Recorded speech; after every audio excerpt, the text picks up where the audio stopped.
একজন ছেলেকে তারা ধরে আনলো, বললো এই ছেলেটা ছাত্রলীগ করে, এবং তাকে পিটাতে পিটাতে হাসপাতাল আপনার থানা পর্যন্ত নিয়ে আসা হলো। বললো তাকে গ্রেপ্তার করতে হবে। ওসি বললেন যে তাকে আমরা গ্রেপ্তার করব কিসের, তার বিরুদ্ধে কোনো মামলা নেই, এবং সে কিন্তু পটিয়ার ছেলেও না, অন্য একটা জায়গা থেকে সে পটিয়ায় বেড়াতে এসেছিল। এবং ওসি ওইখান থেকে তার যে এলাকা যেখানে, সেখানে সে ফোন করেছেন যে ওর নামে কোনো মামলা আছে কিনা। তারাও বলছে তার নামে কোনো মামলা নেই। এখন তার নামে কোনো মামলা নেই, তাকে আমি গ্রেপ্তার করব কেন? এই ছিল বিরোধের জায়গাটা। ছাত্ররা বলেছে, ছাত্র মানে যারা গিয়েছিল ওখানে তারা বলছে না, গ্রেপ্তার করতে হবে, কারণ সে ছাত্রলীগ করে। এবং ছাত্রলীগ করার কোনো স্কোপ না, কারণ ছাত্রলীগ তো নিষিদ্ধ সংগঠন। এখন ছাত্রলীগ করতো, সে কি ছাত্রলীগের পক্ষে ওই মুহূর্তে কোনো মিছিল করছিল? ছাত্রলীগের পক্ষে ওই মুহূর্তে সে কোনো বক্তব্য দিচ্ছিল?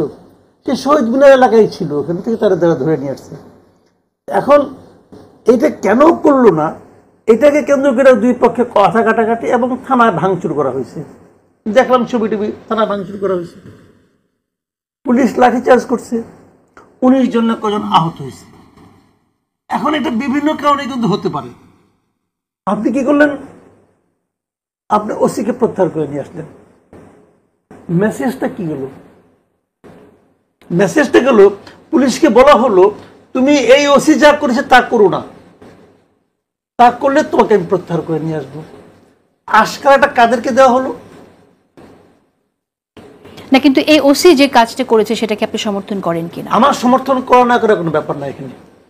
আমি তো ভাই দূরের থেকে দেখতেছি, আমি ভুলও দেখতে পারি, যা দেখা যায় তাই তো না, এর বাইরেও কিছু থাকতে পারে। করতে পারতো, একটা ইনকোয়ারি কমিটি করতে পারতো, অনেক কিছু করতে পারতো।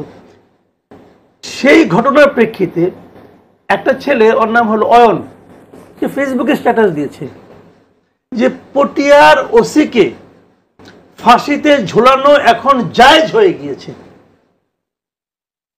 আমি একটা স্ট্যাটাস দিলাম আপনার ব্যাপারে যে আপনি এমন এমন প্রশ্ন করেন, আপনাকে ফাঁসিতে ঝোলানো এখন জায়েজ হয়ে গিয়েছে। এটা বলার মাধ্যমে আমি কি কিছু লোককে আপনার বিরুদ্ধে উস্কে দিচ্ছি না? এটা কি একটা ক্রিমিনাল অফেন্স কিনা আপনি আমাকে বলেন। সে অয়ন কিন্তু এলেবেলে কেউ না, সেই যে এনসিপির যে ছাত্র সংগঠন আছে তার যুগ্ম সদস্য সচিব, তার বিরুদ্ধে কোনো অ্যাকশন নেওয়া হয়েছে। এনসিপির আরেকজন লোক, সে বলেছে যে পটিয়া থানাকে এখনো কেন মাটির সঙ্গে গুড়িয়ে দেওয়া হয়নি, মিশিয়ে দেওয়া হয়নি, প্রকাশ্যে লিখছে। তার ব্যাপারে কোনো অ্যাকশন নেওয়া হয়েছে? হয়নি তো নেওয়া। আচ্ছা, আমরা এই ব্যাপারে এগুলি কি আইনের মধ্যে পড়ে না? আপনি বলবেন না আমরা জুলাই বিপ্লবের মাধ্যমে আসছে, আমরা কোনো আইন মানি না, বলতে পারেন ভাই, আপনি আপনার হাতে ক্ষমতা আছে, বলতেই পারেন, কোনো সমস্যা নাই। তাহলে আমাকে তাহলে বলতে হবে যে সে কোনো আইনের শাসন নাই, অথচ একটা আইনের শাসন কায়েম হবে। এই জন্যই তো 8 তারিখে 8ই আগস্ট একটা সরকার গঠিত হয়েছিল।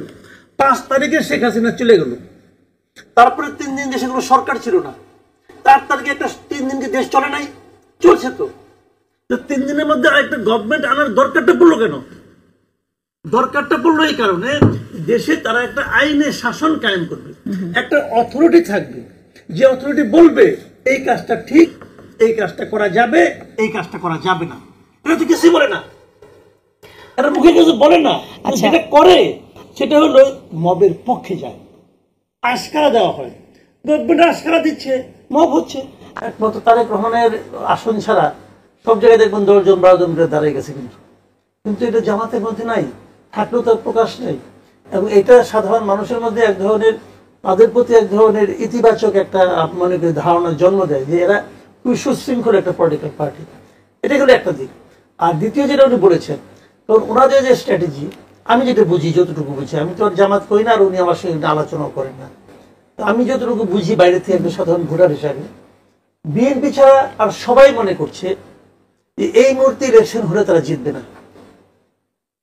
এখন এই মুহূর্তে না হলে তারা কোন মুহূর্তে জিতবে তারা ওটাও জানে না, কোন মুহূর্তে জিতবে। তারা একেবারে এটুকু জানে আমি যতটা সময় পাবো তত আমি ভালো করব। এবং তারা কেন মনে করছে? তারা মনে করছে যে বিএনপি যারা লোকজন আছেন তারা মাঠ পর্যায়ে যে সমস্ত আকাম কুকাম করতেছেন, এতে প্রতিদিনই বিএনপির ভোট 1% করে কমতেছে, এটা ওনারা মনে করেন। এবং আমাদের মতো সাধারণ মানুষও ধীরে ধীরে বিএনপির প্রতি কিন্তু মানে বীতশ্রদ্ধ হয়ে উঠতেছে তাদের আকাম কুকামের কারণে। নানা ধরনের ঘটনায় কিন্তু তাদের নাম জড়াই যাচ্ছে। এই যে আপনি একটু আগে মবের কথা কিন্তু বললেন, কন্ট্রোল করতে পারছে না কেন মাসুদ কামাল, আপনার বিশ্লেষণ কি বলে? ওই আগের বছর আপনি একই কথা বলতেছি, কন্ট্রোল করতে চাচ্ছে না। যেটা কন্ট্রোল করতে সরকার মব কন্ট্রোল করতে চাইছে না। 2000-3000 লোককে বহিষ্কার করছে না। এটা হলো গিয়া মানে ওই চুলা যখন গরম হয় দেখবেন আপনার পাতিল মধ্যে ওখানে 2-3 ফোঁটা পানি দিলে পরে শব্দ হয়, পাতিল ঠান্ডা হয় না। ওনারা ওই শব্দ করতেছেন, এই দেখো আমি এটাকে বহিষ্কার করেছি, ওটাকে বহিষ্কার করেছি। সরকারও কি এরকম শব্দ লোকে মনে করছে বলে আপনি করতেছে বলবেন? যে পানি পড়তেছে, শব্দ তো শুনছি, তো পাতিল ঠান্ডা হয় না কেন? পাতিল ঠান্ডা হবে না এভাবে। তারা কার্যকর পদ্ধতিগত আছে, তারা সেটা যাবে না। কেন যাবে না এটার আরেক কাহিনী। কারণ বিএনপি তো বিএনপি না রে ভাই, বিএনপি তো অনেকগুলি বিএনপি। একটা হলো মির্জা আব্বাসের বিএনপি, আরেকটা হলো গয়েশ্বরের বিএনপি, আরেকটা হলো মির্জা ফখরুলের বিএনপি। বিএনপি অনেকগুলি তো। কারণ এই দল এখন ক্ষমতায়, তারা বুঝতেছে একদম ক্ষমতায় চলে গেছে। এই দলগুলির মধ্যে ভাইয়ের রাজনীতি আছে। এক ভাইয়ের লোককে আপনি বহিষ্কার করবেন, আরেক ভাই বলবো যে না তুমি থাকো, সব ঠিক হয়ে যাবে, আসি তো আমি। ভাই এটা তো পলিটিক্স, বাংলাদেশে আওয়ামী লীগই পলিটিক্স করতো। এই জন্যই তো বললাম যে এখানে জামাত একটু ভিন্ন। এখন যতই দিন যাচ্ছে ততই বিএনপির কিন্তু মানুষের মধ্যে ধারণা খারাপ হচ্ছে। আমি একটা এক্সাম্পল দিয়ে বলি। আমাকে একজন লোক বলতেছিল তার এলাকায় ছাত্র দলের এক সভাপতি, সে মানুষকে কিভাবে টর্চার করছে, অত্যাচার করছে বলতেছে। কার নাকি বাড়ির থেকে চাউলের বস্তা নিয়ে গেছে, কার নাকি বাড়ির থেকে বেশি পর্যন্ত খুলে নিয়ে গেছে বলতেছে। তাই আমি বললাম কি দেখো এটা অতটা গুরুত্বপূর্ণ না, ধরুন ইলেকশন হবে না, সব এক হয়ে যাবে। ইলেকশনে তো তারা তো ভোট ধানের শীষটা কারে দিবে। আমি বলতেছিলাম এটা, তখন ও বলতেছে আমাকে যে ধানের শীষে যখন প্রার্থীটা আসবে এই এলাকায় ধানের শীষের পক্ষে প্রচারণা কি করবে? ভোট চাইতে কে যাবে? ভোট চাইতে তো এই ছেড়ে যাবে। তো যার বাড়ি থেকে চাউলের বস্তা তুমি নিয়ে গেছো তারও তো একটা ভোট আছে। যখন এই ছেলে দেখা যাচ্ছে ভোট চাইছে তখন তারা ভোট দিবে। তো ভোট হয়তো দিবে, কারণ তার কাছে আর কোনো বিকল্প কোনো প্রার্থী হতে নাই, হয়তো সে ভোট দিবে। কিন্তু প্রশ্নটা হলো এই যে ইমেজ একটা ক্রিয়েট করছে, তারেক রহমান কিন্তু লন্ডনে বসে আছে, সে লন্ডনে বসে বসে এক ধরনের ইমেজ ক্রিয়েট করতেছে। আমরা বলতেছি খুব ম্যাচিউর পলিটিক্স করতেছে, আমি অনেকবার বলতেছি।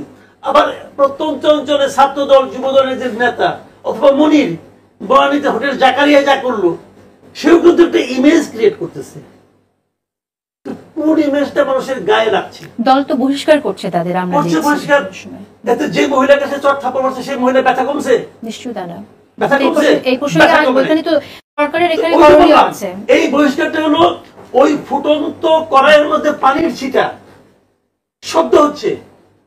প্রক্রিয়াটা কি ছিল আমি বলি আপনাকে। উনি তো আধুনিক লোক, যদি আপনি আমাকে সময় দেন বলে দেখি হবে এটা করা 1-2 মামলা একদম।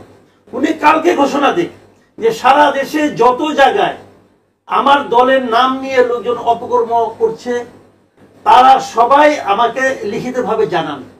আপনাদের কাছে যার যতটুকু ডকুমেন্ট আছে ডকুমেন্ট সহ আমি একটা ইমেল অ্যাড্রেস দিলাম, এই ইমেল অ্যাড্রেসে আপনারা সবাই পাঠান।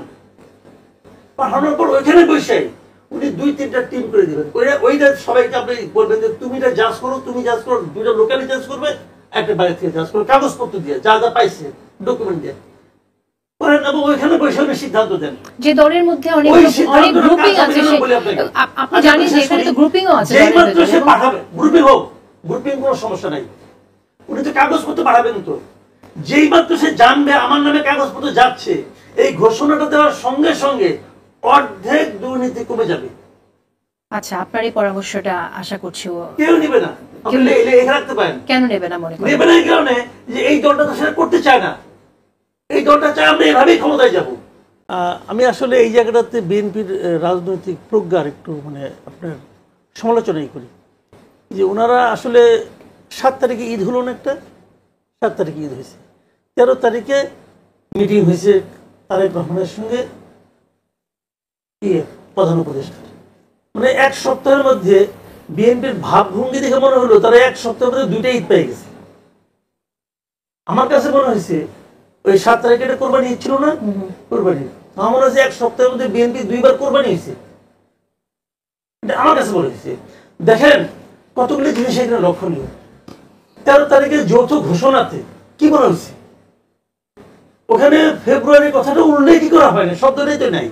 প্রথমত হলো যদি এইগুলি হয়, তাহলে রমজানের 1 সপ্তাহ আগেও নির্বাচন হতে পারে। তো সেটা ব্যাখ্যা করলে তো ফেব্রুয়ারি চলেই আসে। না হতে পারে, হবে। এগুলি হইলে হবে কিনা তার এখনো কোনো গ্যারান্টি নেই। যদি হয় তারপরেও কি হবে তাও কিছু বলা হয়নি, কিন্তু হতে পারে। সেক্ষেত্রে আমার আরো কি করা প্রয়োজন আছে। এই কোথাও সাধারণ মানুষ হিসেবে বিভিন্ন পলিটিক্যাল পার্টি কর্মকাণ্ডকে আমাদের মতো করে আমরা ব্যাখ্যা করি। আমার ব্যাখ্যা যা হচ্ছে সেটাই বললাম।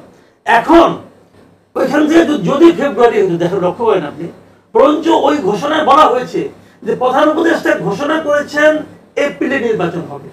ওইটা কিন্তু ঘোষণার মধ্যে আছে। ওইখান থেকে ফেরার পর নির্বাচন এপ্রিলের পরিবর্তে ফেব্রুয়ারিতে হতে পারে, এটা কোন রকম নমুনা আপনি প্রধান উপদেষ্টা, ওনার অফিস অথবা সরকার কারো কথাবার্তা আপনি দেখেছেন? দেখেননি। প্রধান উপদেষ্টা ওখান থেকে ফেরার পর নির্বাচন নিয়ে একটা শব্দ উচ্চারণ করেছেন? করেননি। কেন করেননি? উনি কোনো প্রয়োজনই মনে করেন না তো। উনি তো নাথিং নিউ। উনি যা বলেছেন ওখানে ঘোষণায় উনি তাই কাজ করতেছেন। এখানে তো ওইগুলো হইলে পরে হতে পারে, আগে ওইগুলো হোক। জুলাই সনদ আসবে কি আসবে না এটা আমার কাছে খুব একটা গুরুত্বপূর্ণ মনে হয় না এই কারণে, কিন্তু জুলাই সনদ যখনই ঘোষণা করা হবে, এটা করা যে খুব কঠিন তা কিন্তু না। বাট বিষয়টা হলো কি, এখানে কি থাকবে কি থাকবে না এটা নিয়ে কিন্তু রাজনৈতিক ঐক্যমতের দরকার আছে। সেটা পাওয়াটা কতটুকু আপনি কি মনে করেন ঐক্যমত হবে কিনা শেষ পর্যন্ত? হবে না।